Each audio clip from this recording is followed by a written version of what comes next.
It was the 19th of December, 1777, and the northwest wind was cutting through what little clothing we had left. We were not an army marching into winter quarters in triumph. We were a battered, exhausted, and bleeding collection of men, seeking a place to hide. If you want to know what happened at Valley Forge, you must first understand the bitter taste of defeat. Throughout the autumn, we had been pushed to our limits. We lost at the Battle of Brandywine. We fought to a bloody draw at Germantown. We watched as Sir William Howe and his British regulars marched into our capital, Philadelphia, forcing the Continental Congress to flee in terror toward York. We were humiliated, pushed into a defensive posture, and stripped of our morale. Our commander-in-chief, General George Washington, alongside his senior officers, had to find a place for roughly 12,000 of us, along with hundreds of women and children, to survive the winter. They needed a place that could protect the Pennsylvania interior from British incursions, but we also had to stay close enough to keep an eye on the occupied capital. They chose a high plateau about 20 miles northwest of Philadelphia. They called it Valley Forge. To us, it was a frozen wilderness, but to General Washington, it was a natural fortress. From the high elevation of the plateau, we had superior visibility. If the British infantry dared to assault us, they would have to climb. Our northern flank was protected by the freezing waters of the Schuylkill River, which also served as a route for our internal communication. To the south and west, we were guarded by steep, unforgiving hills with fitting names: Mount Joy and Mount Misery. We were 18 to 22 miles away from the British in Philadelphia, close enough to monitor their movements and restrict their foraging parties, but far enough to act as a buffer for our supply depots in Reading and the Congress in York. General Washington also hoped that by keeping us isolated in the woods, rather than quartering us in large towns like Wilmington, we would not exhaust the food supplies of the local civilians. But that isolation nearly killed us. I remember the march into the forge. Colonel Israel Angel wrote in his diary about that severe, cold morning, but words barely capture the misery. The roads were treacherous, turning from frozen ruts to thick mud. Our draft animals were so weak they could barely pull the wagons. We marched all day without a single provision in our bellies, our bare feet leaving bloody prints in the snow, only to turn into the woods and find nothing but brush to shelter under. That first night set the tone for the suffering that would define our early months. But Washington did not allow us to wallow in the dirt. On the 18th of December, before we had even fully settled, he issued strict general orders. We were not going to build a haphazard camp. We were going to engineer a military city. The army was divided into squads of 12 men, and every squad was ordered to build its own shelter. To force us to move quickly in the freezing cold, Washington offered rewards to the squads that finished first. We chopped frozen timber until our hands bled to build standardized log huts, exactly 12 feet by 12 feet. It was a calculated dimension, optimized to fit a 12-man squad while conserving what little timber we had. We chinked the walls with freezing mud to seal out the biting wind, and we built wooden chimneys lined with thick clay to keep them from catching fire. When we were finished, we had built roughly 2,000 huts, arranged in perfect parallel lines to form military avenues. It allowed for quick troop movement and maintained whatever discipline we had left. We had no blankets, so we slept on raw straw. Under the direction of our military engineers, we also dug miles of defensive trenches and constructed 5 massive earthen redoubts. We even built a state-of-the-art bridge across the Schuylkill River to ensure we could communicate, or, heaven forbid, retreat. By the end of January, we had transformed a desolate wooded plateau into the fourth largest city in America. Yet, as impressive as our makeshift city was, we were starving to death inside it. The winter at Valley Forge is historically synonymous with starvation. But what most people do not understand is that there was food in Pennsylvania. We were not starving because the land was barren. We were starving because our supply chains had completely collapsed. The quartermaster and commissary departments of the Continental Army were plagued by gross mismanagement, a total lack of hard currency, and the general neglect of a Continental Congress that seemed to have forgotten we existed. By late December, the crisis was absolute. Brigadier General James Mitchell Varnum wrote to Washington just days before Christmas, stating that for 3 successive days, his division had been completely destitute of bread and meat. For days on end, our only sustenance was firecake, a miserable, flavorless paste made from flour and water, baked hard on heated rocks. The malnutrition began to physically waste the men away. We were furious to learn that local farmers were refusing to accept our depreciated continental paper currency. Instead of feeding their own army, many farmers preferred to risk the journey into occupied Philadelphia to sell their food to the British, who paid in hard gold and silver. Furthermore, the weather punished us. The constant rain and the endless cycles of freezing and thawing turned the roads into impassable bogs, making it nearly impossible for the few supply wagons we did have to reach the camp. At least a third of us were completely barefoot, suffering from severe injuries and frostbite, making it impossible to perform military maneuvers. We had almost no forage for our livestock. By the end of the winter, nearly 700 of our horses had died of starvation, their bodies left to freeze in the snow. The turning point for our stomachs came in March of 1778, when General Washington finally persuaded General Nathaniel Greene to take over as the Quartermaster General. Greene was a fighting man, and was initially reluctant to leave a field command for a desk job, but his administrative genius saved our lives. He immediately implemented a series of ruthless, efficient reforms. He established a new network of supply caches and entirely reorganized the transport of goods from distant regions. At the same time, Washington dispatched General Anthony Wayne and Greene on aggressive foraging expeditions throughout the countryside.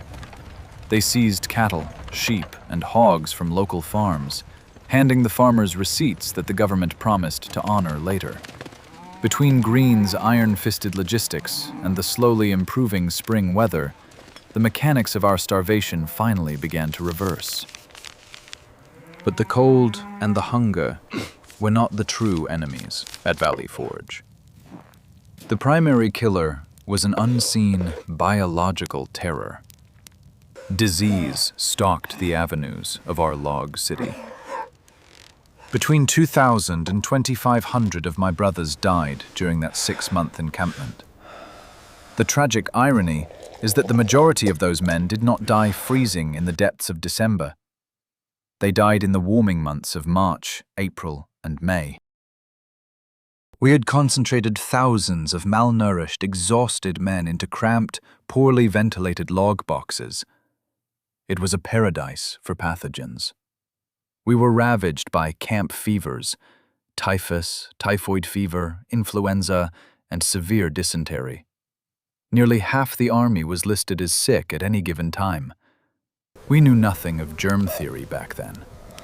Our early sanitation habits were appalling, with latrines dug far too close to our living and cooking areas, creating a sickening stench that hung over the valley. Washington and his surgeons did everything they could with the knowledge they possessed. They established dedicated camp hospitals, and later, under the strict advice of Baron von Steuben, we finally relocated the latrines far away from our quarters, which dramatically reduced the spread of the deadly bowel infections. But the most terrifying medical crisis we faced was smallpox, and General Washington's response was perhaps his greatest, most dangerous gamble. Washington mandated the inoculation of the entire Continental Army. In the 18th century, variolation was not a simple shot in the arm. It meant purposefully slicing open the skin of a healthy soldier and infecting him with live smallpox matter taken directly from the pustule of a sick man. It was terrifying. If it worked, you developed a mild case, recovered, and were immune for life. If it failed, you died an agonizing death and could spark an outbreak that would wipe out the entire army. Washington was driven by necessity. He had written in late December of his profound mortification that new recruits had arrived carrying the disease, forcing him to quarantine them immediately. He knew smallpox had crippled our previous campaigns in Canada, and he refused to let it happen again. The inoculation program at Valley Forge was executed with brutal, systematic efficiency. It sidelined thousands of us for weeks at a time as we lay in our huts burning with induced fever. But we survived. That high-risk operation spared the Continental Army from a biological catastrophe. While we fought disease in our huts, we fought for our professional lives on the parade ground. Everything changed on the 23rd of February, 1778, with the arrival of Baron Friedrich Wilhelm von Steuben. He was a veteran of the Prussian army, a former aide-de-camp to Frederick the Great, and he stepped into our camp to find an army that had immense heart, but absolutely no standardized discipline. We were a mess of different militias. Some regiments used British drill manuals, some used French, and some used colonial traditions they had made up themselves. Von Steuben could barely speak English, swearing at us in a mix of German and French, but he possessed a brilliant tactical mind. Instead of trying to train 12,000 men at once, he selected a model company of 120 men. He drilled them relentlessly, day in and day out on the muddy parade ground, while the rest of us watched and learned. Von Steuben revolutionized how we moved and fought. Before him, we marched in Indian file, a long, vulnerable single line. Steuben taught us to march in compact columns that could instantly fan out and deploy into devastating lines of battle. He drastically increased our musket proficiency, teaching us the precise motions required to load and fire at maximum speed, which was absolutely essential for the high-volume volley fire needed to survive 18th century combat. Perhaps most importantly, he taught us how to use the bayonet. Before the Baron arrived, most of us just used our bayonets as skewers to cook our meat over the fire. He taught us to wield it as a lethal, primary offensive weapon. But what made von Steuben truly remarkable was his understanding of the American mind. He wrote that a European soldier simply did what he was told, but the American soldier required you to explain why a maneuver was necessary before he would execute it. Von Steuben explained the mechanics of war to us, and in doing so, he instilled a deep sense of purpose and professional pride in the ranks. He codified all of these lessons into a manual called the Regulations for the Order and Discipline of the Troops of the United States, which we all simply called the Blue Book. It standardized the duties for every single rank, set the protocols for courts-martial, and strictly regulated our camp hygiene. Under von Steuben, we ceased being a ragtag rebellion. We became a professional military machine, capable of standing toe-to-toe with the finest regulars of the British Empire. Behind the scenes of our suffering and training, a vicious political war was raging. Valley Forge was the site of the infamous Conway Cabal, a whisper campaign by a group of disgruntled officers and politicians in Congress who wanted to strip General Washington of his command and replace him with General Horatio Gates. We watched as Washington navigated this treachery with absolute brilliance. He didn't stage a coup. He managed his reputation and showed total deference to civil authority. When a committee of delegates from the Continental Congress visited our frozen camp in January and February, Washington received them with the utmost grace. He allowed the politicians to walk among our huts, to see our bloody footprints, to look upon the faces of starving men. He showed them our dire reality while maintaining strict, respectful subordination to their civilian authority. By doing this, he neutralized his political rivals, secured the Congress's continued support, and firmly established the bedrock American principle that the military must always answer to the civil government. We were also held together by the incredible social fabric of the camp. We were not just men freezing in the dark. Hundreds of women and children lived among us, working relentlessly to keep us alive. They did the laundry, mended our torn rags, and served as nurses in the disease-ridden hospitals. In February, Martha Washington herself arrived at the encampment. She organized a group of officers' wives, leading social support efforts that were desperate lifelines for our morale.